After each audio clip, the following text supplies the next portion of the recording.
Yep, my name's Malachey. I'm from Rural Drone Services on a job today for QRS. So we're at Dyson Farms today. We're near Boston, and we're applying Regiheat on part of the block on about 1.5 hectares of glass. Relatively quick, in and out. Yep. First question that obviously that's on my mind is, why are you not wearing your new thermal XAG workwear?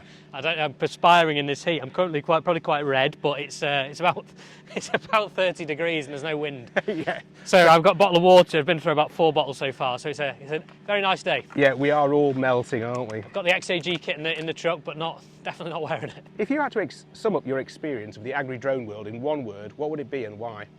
I'd say cutting edge, and the reason I'd say that is because I think we're still on the front of something so new, in the sense that every day we're one step closer to sort of a new product that we can spray or spread, and it's still very early days. We're doing what we can at the moment, like today, with this Regiheat product, but I think we're on the cusp of something quite sort of drastic in the industry, I suppose you'd say.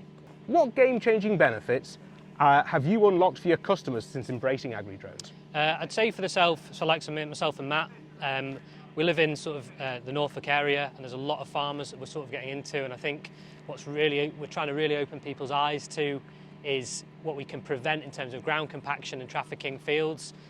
We were on a job yesterday doing cover crop with a turnip seed, and we had a crowd of about 20 people that just couldn't believe what we were doing. How has Autospray's training and support contributed to the success of your business? I'd say even from the very start, I think it's always been quite optimistic. I'd say that you can really push out in your own direction, and Autospray will support you with that in terms of where you go and how you do it. I found, look, if I've ever needed help or we've ever needed help on jobs, I'd know who to call and who to support us along the way, even if that's buying additional augers, anything like that, any advice on maintenance. It really goes hand in hand. Malachey, can you share any clever hacks or your favourite tool that help boost efficiency when you're on a job?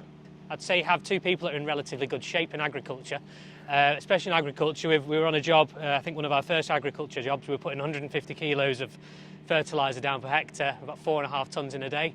So I'd say keep in good shape, plenty of water, good food, and I think that's all I can say. And look, what did you do before becoming a agri-drone pilot? So I'm a civil engineer by trade in the aviation industry. So Right. I've worked in most airports across the world in one aspect or another, so this sort of goes hand in hand with that. And now every farm and greenhouse you see is a potential airport. Exactly, yeah. What excites you most about the future of agri drones? I think what excites me the most is I just don't think it's fully unlocked the potential yet. I think there's a good bunch of people that are in this industry at the moment that are doing the right thing, like yourselves, are really sort of spearheading where we're going and options we can take. But I really think you don't know what's around the corner with it, and there's an application you could sit down all day and talk about how many applications for different things you could go down, and I think it's just being patient, working with what you can at the moment, and just really embracing what the next steps and what might be unlocked, if you will, with products.